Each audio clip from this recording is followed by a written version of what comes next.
I hope you're having a lovely Friday today. Before I get into the activity of the weekend, welcome to the news update. My name is Deborah Ezeh.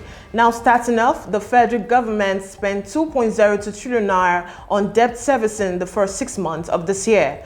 This figure represents 90.58% of the total revenue of 2.23 trillion naira generated by the federal government within the period, a development which signified a dangerous trend for the economy. Technical advisor to Director General of the Budget Office, Alfredo Cohn, disclosed the figure while representing the review of federal government 2022 budget called Circular Reports.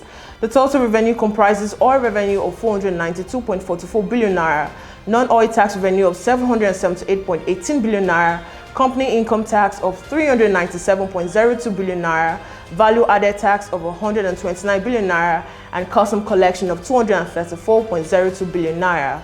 Other revenue amounted to 922.09 billion naira, of which independent revenues accounted for 558.13 billion naira.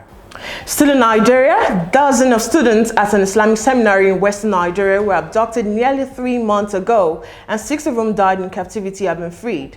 The school principal announced yesterday, and a ministry sent in early August by the parents to hand over a ransom of 30 million naira in exchange for the release of the children had returned empty-handed. Northwestern and central Nigeria have seen an increase in attack, looting, and mass kidnapping by criminals gang known locally as bandits. But this year, gangs have begun targeting school children and students for ransom. Moving on, Ivory Coast, the third African country this year to have been affected by the Ebola virus after the Democratic Republic of Congo and Guinea. It was recorded a young woman who tested positive for the Ebola virus in Ivory Coast after arriving 3 weeks ago has recovered from the disease. A diagnosis was first confirmed case of Ebola in Ivory Coast since 1994. The World Health Organization has identified 49 people who have been in contact with the woman, and Ivory Coast started a vaccination campaign earlier this month to target those who were in immediate contact with the patient and security forces along the border with Guinea.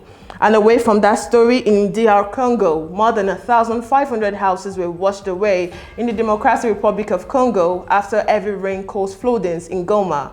Authorities in the area linked the recent eruption of Mount Gongo in the area to have prompted the flooding, given that vegetation was wiped out. The locals also lost a number of cattle, crops, and even the main tarmac road being cut off. Locals are now calling for humanitarian and revamping of the main road that leads to these areas. This disaster is the second of its kind to hit Hungary group in Rushuru territory after the one that occurred in 1978. And on the foreign scene, Joe Biden's meeting with the Israeli Prime Minister Naftali Bennett was pushed back a day Thursday as the US president cleared his agenda to address bombings in Kabul. The president bilateral meeting has been rescheduled for today. The White House said the two leaders had been due to meet yesterday.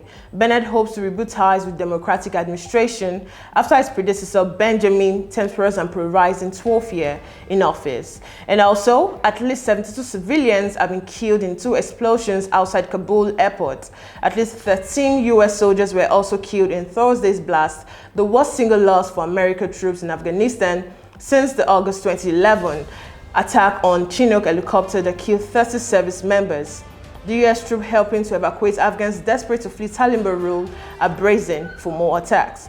And more updates from Afghanistan. Hungary is ending evacuation in Afghanistan after airlifting 540 people, including Hungarian citizens and Afghans who worked for the Hungarian forces previously, its defense minister Tibor Benok said.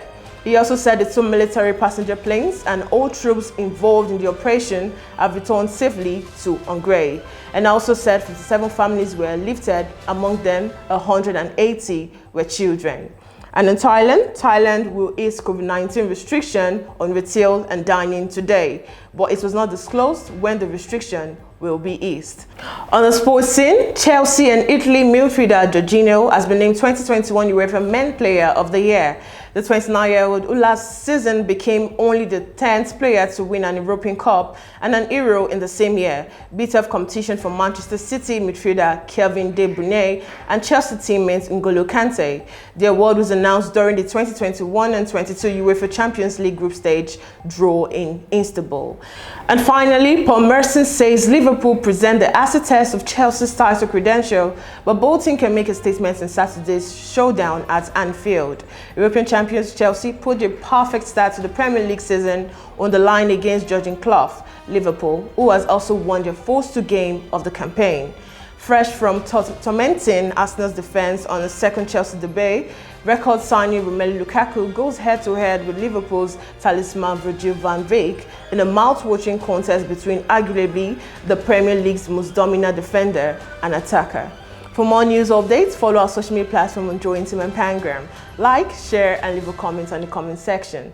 Once again, I'm Deborah Ezeh. Do have a lovely weekend.